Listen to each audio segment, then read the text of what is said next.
Hey everybody, Sonya Paz here with the Rockstar Mentor podcast. We are at episode 12 and this is Fan Mail Friday. Let's get this creative thing going. Welcome to the Rockstar Mentor podcast, the podcast to inspire you and bring the kickstart you need to crush it in the art industry. So join Sonya each week to bring you the art of marketing your creative service or product. You've got questions, we've got answers. It's Fan Mail Friday, and we are here to answer questions to get your weekend started. Now, your creatively energetic host, Sonya Paz. Happy Friday, everyone. It is a beautiful July day out today, and I'm so glad that you've been able to tune in and check us out here for our 12th episode of the Rockstar Mentor.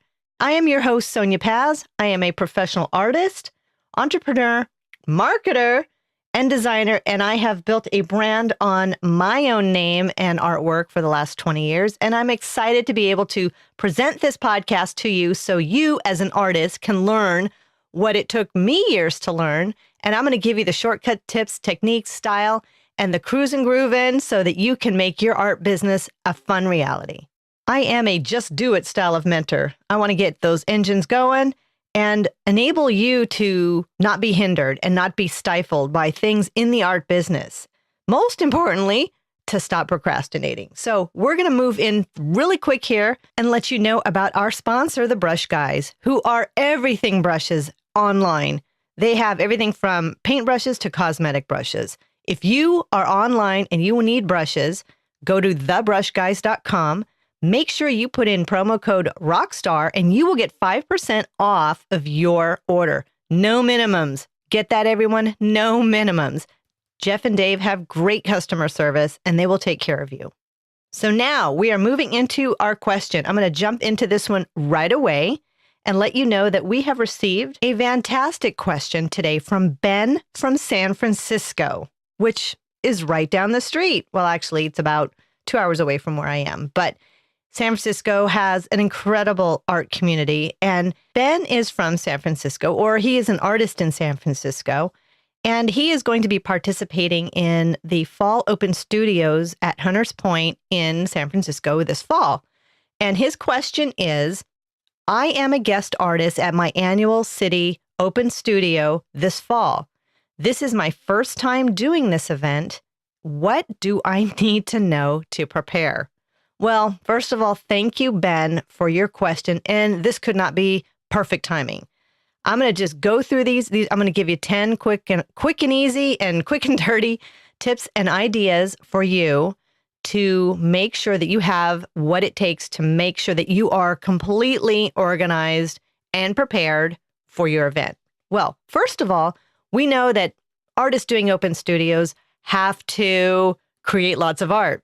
And the reason I'm telling you this is great timing because some of this stuff you will need to prepare in time. So the fact that you have asked this question, not only on behalf of yourself, but for other artists to know this is great because before you know it, October or September is going to be upon us and you don't want to be scrambling. Trust me, I know I've done that years ago.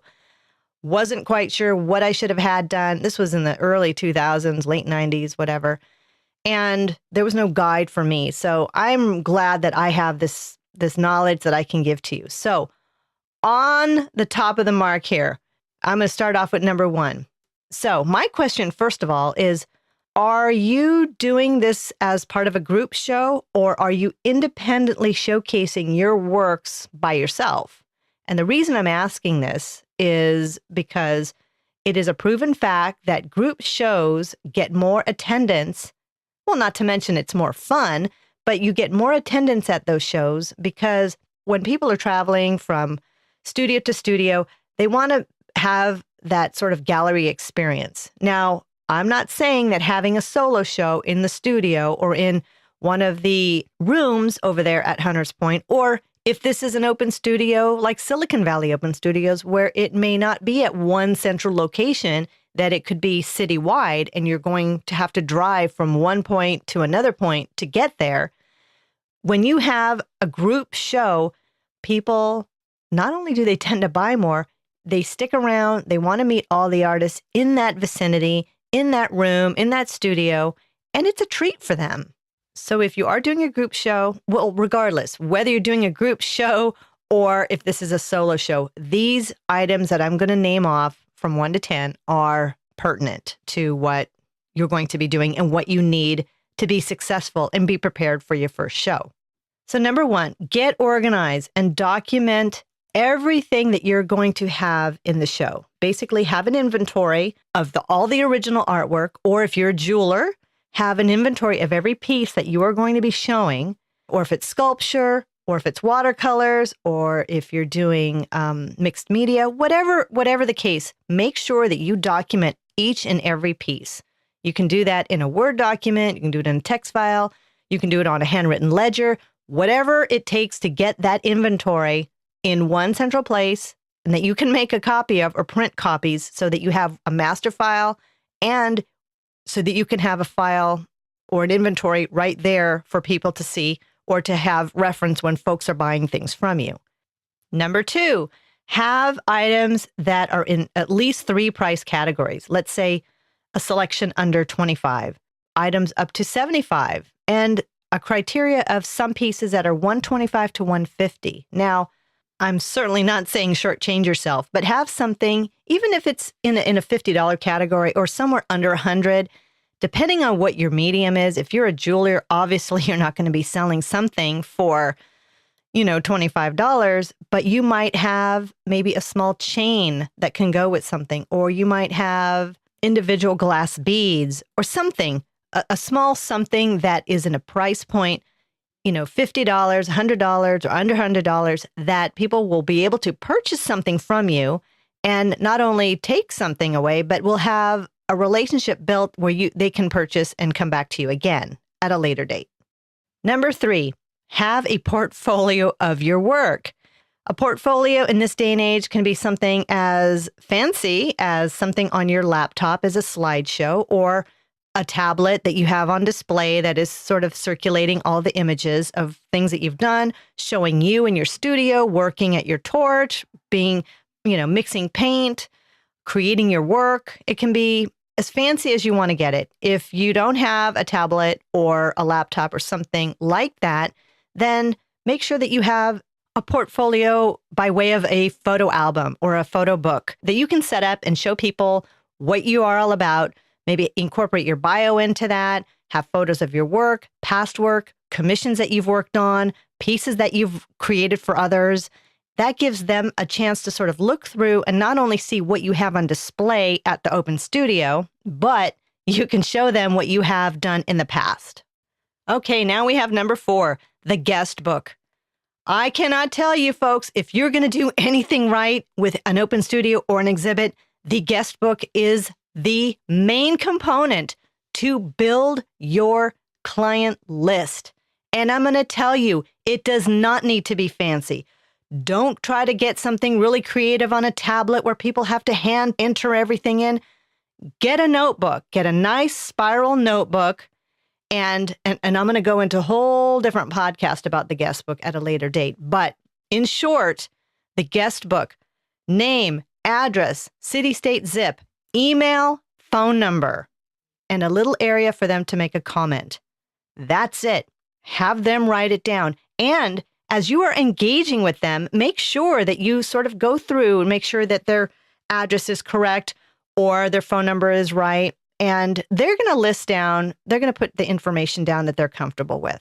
If you get an email, give it a couple days after the event, send them an email thanking them for coming, whether they purchased something or not.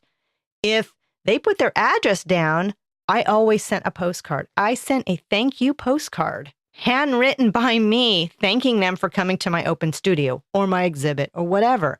This is step 1 in making sure that you start building a client list for your own work. And I'm going to tell you again, don't just collect them and put the book away until the next time you have a show. You need to do a lot of follow-up, and you need to take this list as gold.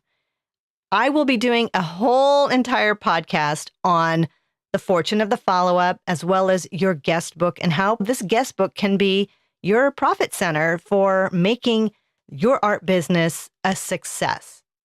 All right, number 5, have your bio or artist statement posted and available. This is important. I would have never thought in a gazillion years that as many people would have read my bio or artist statement when they came to an artist open studio or an exhibit. People want to read it. They want to know what you're about, who you are, where you're from, what drives you as an artist, what made you create as an artist, when did you start? All of that. Need to just post it. Nothing fancy. Maybe pop it in a frame. The most important thing is have it on display, have it near your artwork so people can see it. Number 6, identify yourself as the artist. Now, when you go to open studios, there's typically a lot of people there, and there are other artists there. Wear a name tag. You're an artist. Create something really fun. You don't need to have, hello, my name is Sonya, or hello, my name is Ben, or hello, whatever. Make something nice. You're an artist. Maybe create something and put it on a lanyard. Get a fancy lanyard. Identify yourself as the artist that is going to impress your clients and collectors, and they can relate to you and know that, I've identified yourself and that you are approachable. Number 7, business cards. Yes, we have talked about business cards in the past. We have talked about this in a previous episode, and I want to mention that is critical. Make sure you have a business card with your art on it, your name, and your contact information. Big, giant, critical. Plus, if you have postcards, have some on display with your art on it. You don't need to charge for these. I wouldn't charge for them. I give them away. In fact, when people come and see me, I write notes on the postcard for them so that it's a takeaway. Not only do they have a really cool image of my work, but I've kind of written down something that may have been interested in that I can follow up with them later. Number 8, are you all taking credit cards? It's easy to take credit cards now, everyone. This is not the day and age where you have to go spend $600, $700, $800 or more for a Nova System credit card swiper. We're in a digital age. Most everyone has an iPhone and most everyone has a Square. Or you can get a lot of different kinds of swipers through PayPal or what have you. People are going to spend more money when they know that they can put something on a credit card. So make sure you take credit cards. If you don't, and you want to take checks or cash, just make sure that you have enough change in your little till at the show that you can provide change to people. Number 9, have a show list of other events that you're doing. If you have a show maybe coming up a month after, or you have another studio show or an exhibit or a gallery exhibit, have little sheets of paper, or you can just write them on the back of your postcards of where you're going to be next, so that they have an opportunity to see you at another time. Last but not least, we have number 10, and number 10 is the winner. Number 10 is thank you notes. If you are an artist and you've got postcards or you have note cards, use those note cards to send a thank you note. Doesn't have to be big and elaborate. You don't need to write a full page essay on why you're so happy that they came to see you, but just letting them know how much you appreciated them coming to the open studio and how much you appreciate them with the kind things that they've said about your artwork. You would be amazed at how many people enjoy getting something nice in the mail. Do you realize that most people that get stuff in the mail is advertisements and bills? So getting something nice from an artist is not only unexpected, but it's a true treat. I've done it. I've had artists that has sent me thank you notes after seeing their show, and I'll tell you, it's impressive. It's really nice. So don't underestimate the power of a thank you note.